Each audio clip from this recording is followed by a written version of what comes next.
സാറേ, ഈ ഇസ്രയേലിന് ഒരു തിരിച്ചടി കൊടുത്തു എന്നുള്ളൊരു അഹങ്കാരം ഇപ്പോൾ ഹമാസിനൊക്കെ ഉണ്ട്. ഹമാസിൻ്റെ കുറച്ച് തീവ്രവാദികൾ ടെല്ലവീവിലേക്ക് ചെന്നു, മെട്രോ സ്റ്റേഷന് നേരെ ആക്രമണം നടത്തുന്നു. ജാഫ എന്ന് പറയുന്ന സ്ഥലത്തുണ്ടായ ആക്രമണത്തിൽ 8 പേരോളം കൊല്ലപ്പെട്ടു എന്നാണ് പറയുന്നത്. ഏതാനും പേർക്ക് പരിക്കേൽക്കുകയും ചെയ്തു. അപ്പോൾ ഇവർ ചെയ്യാൻ പാടില്ലാത്ത രീതിയിലുള്ള പ്രവർത്തനമാണ് ചെയ്തതെന്ന് ഇസ്രയേൽ സേന കണ്ടെത്തുകയും ചെയ്തു. എന്താണ് വിശദാംശങ്ങൾ? ഇതെന്താണെന്ന് വെച്ച് കഴിഞ്ഞാൽ, അവിടെ ഒരു മോസ്ക്, മുസ്ലിം പള്ളി ഇവരൊരു കവചമാക്കി എന്നാണ് ഇസ്രയേൽ കണ്ടെത്തിയിരിക്കുന്നത്. അപ്പോൾ ഈ ജാഫ എന്ന് പറയുന്നത് തെക്കൻ ടെല്ലവീവിന് അടുത്തിട്ടുള്ള തുറമുഖ പ്രദേശമാണ് ഈ ജാഫ. അവിടുത്തെ അൽ നൂഴ മോസ്ക്, അതാണ് ഈ രണ്ട് തീവ്രവാദികളെ വന്നിട്ടാണ് ഇൻഡിസ്ക്രിമിനേറ്റ് ഫയറിങ്, കണ്ടതൊക്കെ വെടിവെക്കുക എന്നുള്ള പരിപാടി ഉണ്ടല്ലോ. ഇവരെന്താന്ന് വെച്ചാൽ, ഈ അൽ നൂഴ മോസ്കിൽ സ്ത്രീകളുടെ ഗേറ്റ് ഉണ്ടല്ലോ, സ്ത്രീകളുടെ പ്രവേശന കവാടം, അതിൽ കൂടിയാണ് ഈ പള്ളിയിലേക്ക് കയറിയത്. പള്ളിയിലേക്ക് കയറിയിട്ട് ഇവരെന്ത് ചെയ്തു എന്ന് വെച്ച് കഴിഞ്ഞാൽ, അവിടുത്തെ ബാത്റൂമിൽ പോയിട്ട് ഇവർക്ക് വലിയ ബാക്ക് പാക്ക് ഉണ്ടായിരുന്നു 2 പേർക്കും. ആ ബാക്ക് പാക്ക്, അതായത് ബാഗ് പറയാം, ബാഗ് ഈ ബാത്റൂമിൽ വെച്ചിട്ട് അതിൻ്റെ ഉള്ളിൽ നിന്ന് തോക്കെടുത്തിട്ട് അവിടെ കുറച്ച് ഈ ആരാധനയ്ക്ക് വന്നിട്ടുള്ള ആളുകളുണ്ടായിരുന്നു. അവരോട് പുറത്തേക്ക് പോകരുത് എന്ന് പറഞ്ഞിട്ട് ഭീഷണിപ്പെടുത്തി. ഒരാൾ ഇവിടെ അനങ്ങിപ്പോകരുത്, എല്ലാവരും ഇവിടെ ഉണ്ടാവണം എന്ന് പറഞ്ഞിട്ട് ഭീഷണിപ്പെടുത്തിയിട്ടാണ് ഇവർ ഈ 2 പേരും പുറത്തേക്ക് പോയി ആക്രമണങ്ങൾ നടത്തുന്നത്. അപ്പോൾ അതിൽ 7 പേര് കൊല്ലപ്പെട്ടിട്ടുണ്ട്. അപ്പോൾ ദേശീയ സുരക്ഷാ മന്ത്രി ബെൻ ഗവീർ ഈ പള്ളിയുടെ പുറത്ത് കഴിഞ്ഞ ദിവസം സന്ദർശനമൊക്കെ നടത്തി. അത് കഴിഞ്ഞ് പള്ളിയിൽ പുറത്ത് നിന്നിട്ട് അദ്ദേഹം പറഞ്ഞു, ഇങ്ങനെ പള്ളി തീവ്രവാദികൾ ഉപയോഗിക്കുന്നുണ്ടെങ്കിൽ ഈ പള്ളിയെപ്പറ്റി ഞങ്ങൾക്ക് ആലോചിക്കേണ്ടി വരും എന്ന് പറഞ്ഞു. ഞാൻ കുറച്ച് മയത്തിലാണ് പറഞ്ഞത്, അദ്ദേഹം പറഞ്ഞത് അങ്ങനെയല്ല. പക്ഷേ ഇസ്രയേൽ ഒരു ജനാധിപത്യ രാജ്യമായതുകൊണ്ട് ആ പറഞ്ഞതൊരു വിവാദമായി, അങ്ങനെ പറയാൻ പാടില്ലായിരുന്നു എന്നൊക്കെ അവിടെ ചർച്ചയുമൊക്കെ ഉണ്ടായിരുന്നു. അപ്പോൾ ഇവർ മോസ്ക് നിങ്ങൾ വിട്ടുപോയി കഴിഞ്ഞാൽ കൊല്ലും എന്ന ആരാധകരെ ഭീഷണിപ്പെടുത്തിയിരുന്നു ആരാധനയ്ക്ക്. എന്നിട്ട് പുറത്തിറങ്ങിയിട്ട് കണ്ടതൊക്കെ വെടിവെക്കുകയാണ് ചെയ്തത്. ഈ 2 പേരെയും ഇപ്പോൾ അവിടുത്തെ സുരക്ഷാ സേന വെടിവെച്ച് കൊന്നു പുറത്ത് വെച്ചിട്ട്. 4 സ്ത്രീകൾക്ക് നേരെ ഇവർ വെടിവെച്ചിരുന്നു. അതിലൊരാൾ ഗ്രീസിൽ നിന്നുള്ള ഒരു സ്ത്രീയായിരുന്നു. ഈ ഇറാൻ മിസൈൽ ആക്രമണം നടത്തിയല്ലോ, ഏതാണ്ട് അതുമായി ഒത്തുവരുന്ന സമയത്തായിരുന്നു ഈ ആക്രമണവും. ഇവരുടെ ഈ ഭീകരരെ ഇങ്ങനെ ഇവര് ഭീകരരാണ് എന്ന് മനസ്സിലായിട്ട് ഇവർക്ക് നേരെ ഒരാൾ വെടിവെക്കുന്നത് ഇപ്പോൾ വളരെ വൈറലായിട്ടുണ്ട്. ഇവർ ഭീകരാണെന്ന് മനസ്സിലാക്കിയിട്ട് ഒരു സാധാരണ പൗരൻ വെടിവെക്കുന്നുണ്ട്. അയാൾ അന്ന് നോവ ഫെസ്റ്റിവൽ എന്ന് പറഞ്ഞിട്ട് സംഗീത നിശ്ചയം ഉണ്ടായില്ലേ ഒക്ടോബർ 7-ന്, ഇസ്രായേലുകാരെ കൂട്ടക്കൊല ചെയ്ത് അതിൽ നിന്ന് രക്ഷപ്പെട്ട അതിജീവിച്ച ഒരാള്. അയാൾക്ക് മനസ്സിലായി എന്താന്ന് വെച്ചാൽ അദ്ദേഹം റിസർവ് സേനയിൽ പെട്ടതാണ്. അവിടെ പല ആളുകളെ 6 മാസത്തേക്ക് റിസർവ് നിർബന്ധിത സൈനിക സേവനമൊക്കെ ഉണ്ട്. അപ്പൊ അവര് സിവിലിയൻ വേഷത്തിലാണ് നടക്കുക. അവരുടെ കയ്യിൽ തോക്കും ഉണ്ടാവും. ഇത് നമ്മൾ ഇസ്രായേൽ തെരുവിൽ കൂടി പോകുമ്പോൾ പലരും ഇങ്ങനെ തോക്കുമായിട്ട് നടക്കുന്ന കാണാം. നമ്മുടെ നാട് പോലെയല്ലേ ഇത്. ഈ റിസർവ് ഫോഴ്സ് സേനയിൽ ഉണ്ടായിരുന്ന ആളുകളാണ്. അപ്പൊ ഇയാളുടെ കയ്യിൽ എപ്പോഴും ഈ ഹാൻഡ് ഗൺ ഉണ്ടായിരുന്നുകൊണ്ടാണ് ഈ ഒരാൾ ഇതില് അപകടകാരിയാന്ന് മനസ്സിലായിട്ട് ഒരുത്തൻ വേറെ വഴിക്ക് പോവായിരുന്നു. ഈ തോക്കുള്ള ഒരാളെ കണ്ടിട്ട് ഇയാൾ വെടിവെച്ചു.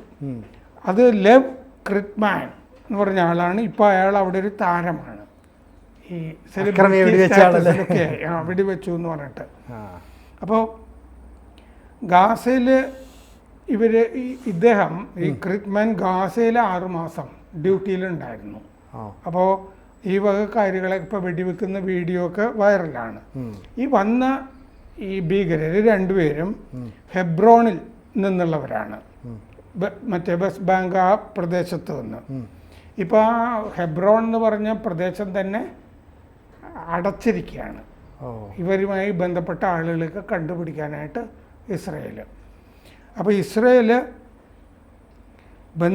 ഇസ്രയേൽ ഇതിൽ ഒരാളുണ്ടല്ലോ, ഇവർ ശരിക്കും ഇസ്രയേൽക്കാരാണെന്നുള്ള ഭാവിച്ച നാട്യത്തിലാണ് ഇതിൻ്റെ അകത്ത് വന്നിരുന്നത്. ഇതിലൊരാൾ ഇസ്രയേൽ ബന്ദികളുണ്ടല്ലോ, ഇസ്രയേൽക്കാരായ 100 വരെ പിടിച്ച് ബന്ദികളാക്കി വെച്ചിട്ടുണ്ടല്ലേ, നേരത്തെ അവരോട് ഐക്യദാർഢ്യം പ്രഖ്യാപിക്കുന്ന ഒരു പിൻ, നമ്മളിങ്ങനെ ഒരു ലോഹസാധനം കുത്തില്ലേ, അങ്ങനെ ഒരു ഹോസ്റ്റേജ് പിൻ കുത്തിയിട്ടുണ്ടായിരുന്നു. എന്ന് പറഞ്ഞാൽ ഐക്യദാർഢ്യം പ്രഖ്യാപിക്കുക എന്നൊക്കെ തോന്നിപ്പിക്കുന്ന, തെറ്റിദ്ധരിപ്പിക്കാൻ, അയാളൊരു ഇസ്രായേൽ റിസർവ് ഫോഴ്സിൽപ്പെട്ട ആളാണെന്ന് തോന്നിപ്പിക്കാവുന്ന വിധത്തിലാണ് നടന്നുകൊണ്ടിരുന്നത്. അപ്പോൾ ഇയാളെ ആ മെട്രോ സ്റ്റേഷനിൽ വെച്ചിട്ട് ഇപ്പോൾ പാരീസ് ഒളിമ്പിക്സിൽ വെള്ളി മെഡൽ നേടിയ ജിംനാസ്റ്റ് ഇസ്രയേലിൻ്റെ ഡയാന സ്വർസോവ് അവർ കണ്ടിരുന്നു. അയാൾ കണ്ടിട്ട് ഇവരുടെ ഒരു ഒളിമ്പിക്സ് നെക്ലേസ് ധരിച്ചിരുന്നു. അത് കണ്ടിട്ട് അയാൾ ചിരിക്കുകയൊക്കെ ചെയ്തിരുന്നു ഈ ഭീകരൻ. അപ്പോൾ ഭീകരനാണെന്നൊന്നും അവരെ തിരിച്ചറിഞ്ഞില്ല, തോക്കൊക്കെ കയ്യിലുള്ളതൊക്കെ കണ്ടിരുന്നു. അത് നോക്കി ചിരിച്ചു. അയാളുടെ കയ്യിലൊരു M16 റൈഫിൾ ഉണ്ടായിരുന്നു എന്ന് ഈ ഡയാന ഓർക്കുന്നുണ്ട്. അപ്പോൾ ഹെബ്രോൺ അടച്ചിരിക്കുന്നു. ഇപ്പോൾ ഈ അവസ്ഥയിലാണ് ഇപ്പോൾ കാര്യങ്ങളൊക്കെ നടക്കുന്നത്. ഇവരുടെ രണ്ടുപേരുടെയും പേര്, ഒരാളുടെ പേര് മുഹമ്മദ് മെസക്, അയാൾക്ക് 19 വയസ്സ്. മറ്റേയാൾ അഹമ്മദ് ഹിമൂനി, അയാൾക്ക് 25 വയസ്സ്. ഇതിൽ കൂടുതൽ പ്രായമുള്ളവരൊക്കെ ഇസ്രായേൽ ആക്രമണത്തിലൊക്കെ തീർന്നു കഴിഞ്ഞു എന്ന് തോന്നുന്നു. ഇപ്പോൾ അതാണ്, ഇങ്ങനത്തെ ആളുകളാണ് ഇപ്പോൾ ഇറങ്ങി നടക്കുന്നത്. രണ്ടുപേര് 19 വയസ്സും 25 വയസ്സും ജാഫയിൽ നടത്തിയ ആക്രമണത്തിൽ മോസ്ക്. അപ്പോൾ സാറേ, ഇപ്പോൾ ഈ ശരിക്കും പറഞ്ഞാൽ ഒരു മുസ്ലിം പള്ളിയിൽ അവിടുത്തെ വിശ്വാസിയാണെന്ന നിലയിൽ അകത്ത് കയറി പറ്റുന്നു, എന്നിട്ട് ചെയ്യുന്നു. ശരിക്കും അതൊരു തെറ്റായ പ്രവണതയല്ലേ? ഈ ഒരു പള്ളിയെ ഒരു കവചമാക്കി വെക്കുക, എന്നിട്ട് അതിനെ ഇസ്രായേൽ പോലൊരു രാജ്യത്ത് ഒരു മതേതരത്വമൊക്കെ നിലനിൽക്കുന്നു, നിങ്ങൾ അതേ തൊട്ടാൽ വേറെ രീതിയിലേക്ക് ആംഗിൾ മാറും എന്നൊക്കെ പറഞ്ഞിട്ട്. ഈ 2 മാസം മുമ്പ് അവിടെ ഒരു ഇമാമുണ്ട് ഈ ടെല്ലവീവില്. അങ്ങേര് പള്ളിയിൽ ഈ ഹമാസ് ആക്രമണത്തിനെ ന്യായീകരിച്ചു എന്ന് പറഞ്ഞിട്ട് ഈ ഇമാമിനെ പോലീസ് പൊക്കി കൊണ്ടുപോയിരുന്നു. ന്യായീകരിച്ചു എന്നുള്ളതിന്റെ പേരിൽ തെറ്റാണല്ലോ. ഇസ്രായേലിന്റെ അകത്ത് വെച്ചിട്ടാണല്ലോ. പലസ്തീനിൽ പോയി ന്യായീകരിച്ചോട്ടെ, ഇസ്രായേലിന്റെ അകത്ത് പള്ളിയിൽ വെച്ചിട്ട് മറ്റേ അവിടുത്തെ ഇമാം. അപ്പോൾ ഇമാമിനെ പോലീസ് പിടിച്ചുകൊണ്ടുപോയി. പിന്നെ ഈ നേരത്തെ പറഞ്ഞ സഹിഷ്ണുത, ജനാധിപത്യ രാജ്യം എന്നൊക്കെ പറഞ്ഞുള്ള പ്രശ്നമുണ്ടല്ലോ.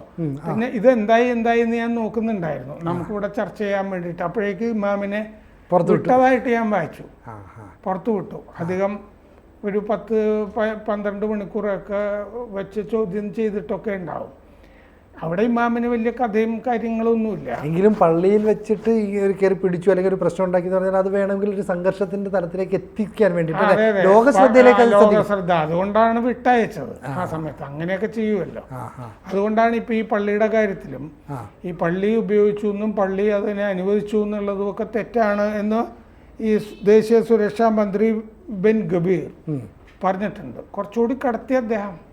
ഇപ്പം ഈ ഹമാസിന്റെ ആൾക്കാർ വന്നിട്ട് അവർ ഏത് രാജ്യക്കാരാണെന്ന് അറിയാതെ വരികയും അവർക്ക് ചുറ്റും തോന്നുന്നവരൊക്കെ വെടിവെക്കുകയും ചെയ്യും. അവർ ഇസ്രായേലുകാരാണെന്നുള്ള നാട്യത്തിലാണല്ലോ വന്നത്. ഹോസ്റ്റേജ് പിൻകുത്തി. ഇനിയും അത്തരത്തിലുള്ള ആളുകൾ വരുമ്പോൾ ഈ ഇസ്രായേൽ കുറച്ചുകൂടെ ജാഗരൂകരായിരിക്കേണ്ടതല്ലേ? ഇനിയും ഇത്തരം ആക്രമണങ്ങളൊക്കെ സംഭവിച്ചുകൂടെ ഇത്തരത്തിൽ? ഇസ്രായേലുകാർ ജാഗരൂകരാകണം എന്ന് പറഞ്ഞാൽ ഈ പള്ളിയുടെ അകത്ത് സുരക്ഷാ സേനയെ വെക്കുന്നില്ലല്ലോ. അവിടെ സാധാരണ വരുന്നത് ആരാധകരാണ്. ആ സൗകര്യമാണ് അവർ ഉപയോഗിച്ചിരിക്കുന്നത്, വിശ്വാസികൾ എന്നുള്ള സൗകര്യം അല്ലേ. അവര് മറ്റേ ബാക്ക് പാക്ക് വന്നിട്ട് അതവിടെ ബാത്റൂമിൽ കൊണ്ട് സൂക്ഷിച്ചു വെക്കുക എന്നുള്ളത് ഒരു പള്ളി ആയതുകൊണ്ട് ചെയ്തിട്ടുള്ളതാണ്. പള്ളിക്കാർ കുറച്ചുകൂടി ജാഗ്രത പുലർത്തേണ്ടതാണ് ഇത്തരം ആളുകളെ കയറ്റാതിരിക്കാൻ. പക്ഷേ നമ്മൾ ഈ ഇന്ത്യയിൽ പോലും കാണുന്നത് ഇപ്പൊ ഹിമാചലിൽ കണ്ടില്ലേ, അനധികൃതമായിട്ടാണ് ഒരു പള്ളിയുടെ മോസ്കിന്റെ നിർമ്മാണം 3 നിലകൾ, താഴത്തെ നിലയ്ക്ക് ശേഷമുള്ളതെങ്കിലും നിർമ്മിച്ചിരിക്കുന്നത്. എന്നിട്ട് അവിടെ രോഹിംഗ്യകളെയൊക്കെ പാർപ്പിക്കുന്നു എന്നുള്ളത് വന്നിരുന്നു. നമ്മുടെ നാട്ടിൽ തന്നെ 1921 മാപ്പിളകാലത്ത് ആലി മുസ്ലിയാരുടെ മോസ്ക്, ആ മോസ്ക് തീവ്രവാദികളെ പാർപ്പിക്കാനായിട്ട് ഉപയോഗിച്ചിരുന്നു. അവസാനം എൻ്റെ ഓർമ്മ 32 പേര് എന്നാണ് ആലി മുസ്ലിയാരും. ഇവര് പള്ളിയുടെ മുകളിലൊക്കെ കയറി ഭക്ഷണമൊക്കെ ഉണ്ടാക്കുക, കഴിക്കുക, പിന്നെ ഒരു 10-12 മണിക്കൂർ ഈ ഹിച്ച്കോക്ക് എന്ന് പറഞ്ഞിട്ട് അന്നത്തെ SP സൂപ്രണ്ട് ഇവരൊക്കെ പുറത്തൊക്കെ പോയിട്ട് ഭീഷണിപ്പെടുത്തിയിട്ടൊക്കെ ഒടുവിലാണ് ഈ പള്ളിയുടെ ഉള്ളിൽ നിന്ന് വെളുത്ത കൊടി വീശി കാണിക്കുന്നത്, ഞങ്ങൾ കീഴടങ്ങുകയാണ് എന്ന് പറഞ്ഞിട്ട്. ആലി മുസലിയാരെയൊക്കെ പിടിച്ചുകൊണ്ടുവന്നത് അങ്ങനെയാണ്. അന്നും ഈ പള്ളി തന്നെയാണ് ഈ തീവ്രവാദത്തിനുള്ള കേന്ദ്രമൊക്കെ ആയിട്ട് ഒളിച്ചിരിക്കാനുള്ള കേന്ദ്രമായിട്ട്. അന്ന് ടെററിസം എന്നൊക്കെയുള്ള വാക്ക് വന്നിട്ടില്ല എന്ന് മാത്രമേ ഉള്ളൂ. ഇതൊക്കെ തന്നെയാണ് മാപ്പിളക്കാലത്ത് മലബാറിലൊക്കെ നടന്നത്. പള്ളി തന്നെയാണ് ഇത് ഉപയോഗിച്ചിരുന്നത്. സാർ, ഈ മാറാട് കലാപകാലത്ത് ഈ അരേ സമുദായത്തിലുള്ള ആളുകളെ കുറേ പേരെ വെട്ടിപ്പരിക്കേൽപ്പിച്ച് കുറേ പേര് മരിച്ചുവല്ലോ. അന്നും ഈ വെട്ടിയ കുറേ ആൾക്കാർ ഈ അരേ സമുദായക്കാരും താമസിക്കുന്നതിന് സമീപത്ത് ഒരു പള്ളിയിലാണ് കയറിയിരുന്നത്. എന്നിട്ട് ഈ പള്ളിക്കകത്തേക്ക് പോലീസ് വന്നപ്പോൾ അവിടെ സ്ത്രീകൾ ഉൾപ്പെടെ ഉള്ളവർ ബന്ദോബസ്ത് തീർത്ത് ആ പോലീസിനെ അവിടെ തടയുക ചെയ്തത് അല്ലേ? അന്നത്തെ ആ ഭരണാധികാരിക്ക് കുറച്ചുകൂടി ആർജവം ഉണ്ടായിരുന്നെങ്കിൽ ഒരു പക്ഷേ പള്ളിക്കകത്ത് കയറി കൃത്യമായിട്ട് ആളുകളെ പിടിക്കാം. അപ്പോൾ എല്ലായിടത്തും ഇത്തരത്തിൽ ആരാധനാലയങ്ങൾ അന്ന് ആൻ്റണി അല്ലേ? അല്ല, ആൻ്റണി ഞാൻ പറഞ്ഞ അവിടുത്തെ സിറ്റി പോലീസ് കമ്മീഷണർക്ക് പുള്ളിക്ക് കുറച്ചുകൂടി ധൈര്യം ഉണ്ടായിരുന്നു. പക്ഷേ ഈ പറയുന്ന ഇന്നത്തെ ലീഗിലെ കുറച്ച് നേതാക്കളൊക്കെ ആയിരുന്നു അന്ന് അവിടെ തടസ്സമായിട്ട് നിന്നത്. അപ്പോൾ അങ്ങനെ കയറിയിരുന്നുവെങ്കിൽ അന്ന് ഇവരെ പിടിക്കും. പക്ഷേ ഇവർ രക്ഷപ്പെട്ടതിന് ശേഷം പിന്നീട് അതിനകത്തുനിന്ന് ആയുധങ്ങളെല്ലാം കണ്ടെത്തുകയും ചെയ്തു. അപ്പോൾ ഇത്തരം പള്ളികളെ ഒരു പിന്നെ എന്താ പറയുക മറയാക്കുന്ന പ്രവണത പണ്ട് കാലത്തും ഇപ്പോഴത്തെ കാലത്തും തുടരുന്നു അല്ലേ? അത് മറ്റേ ഡൽഹിയിൽ ചില സ്ഥലങ്ങളൊക്കെ അതുപോലെ ഉപയോഗിച്ചതായിട്ടൊക്കെ ഈ മറ്റേ CAA കലാപകാലത്തുമൊക്കെ വന്നിട്ടില്ലേ? ദോവൽ തന്നെ ഒരു സ്ഥലം പോയി പരിശോധിച്ചതൊക്കെ ഓർമ്മയില്ലേ? കോവിഡ് ആ പീരിയഡിലൊക്കെ. അതെ അതെ. അപ്പോൾ നമ്മളിപ്പോൾ ഇത്തരം കേന്ദ്രങ്ങൾ അത് ആരുപയോഗിച്ചാലും തെറ്റാണ്. പക്ഷെ ഈ മോസ്കുകൾ ധാരാളമായിട്ട് ഇത് സാധാരണഗതിയിൽ ക്രിസ്ത്യൻ പള്ളികളിലൊന്നും അങ്ങനെ ചെയ്ത് കാണാറില്ല. പക്ഷെ മോസ്കുകൾ ഇങ്ങനെ വ്യാപകമായിട്ട് പല സ്ഥലത്തും ഉപയോഗിക്കുന്നതായിട്ട് നമ്മൾ കാണാറുണ്ട്.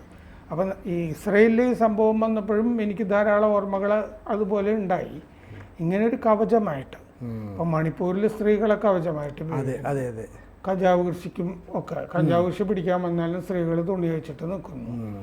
ഈ അതുകൊണ്ട് പല കാര്യങ്ങൾ ചെയ്യാൻ പറ്റാതെ വരുന്നു എന്ന് പറയുന്നത് പോലെ ചില സ്ഥലങ്ങളിൽ കുട്ടികളെ മുന്നിൽ നിർത്തും. ഹ്യൂമൻ ഷീൽഡ് എന്ന് പറയില്ലേ, മനുഷ്യ കവചം, അങ്ങനെ നിർത്തുന്ന പരിപാടികളുണ്ട്. അതുകൊണ്ട് ഇങ്ങനെ ഇത് ഉപയോഗിച്ചത് ശരിയല്ല എന്ന് ഇതിൻ്റെ ഇടയ്ക്ക് ഒരു റിപ്പോർട്ട് വന്നിട്ടുണ്ട്. കൂടുതൽ വാർത്തകളും വിശേഷങ്ങളും നിങ്ങളിലേക്ക് എത്താൻ ABC മലയാളം സബ്സ്ക്രൈബ് ചെയ്യുക, ബെൽ ബട്ടണും അമർത്തുക.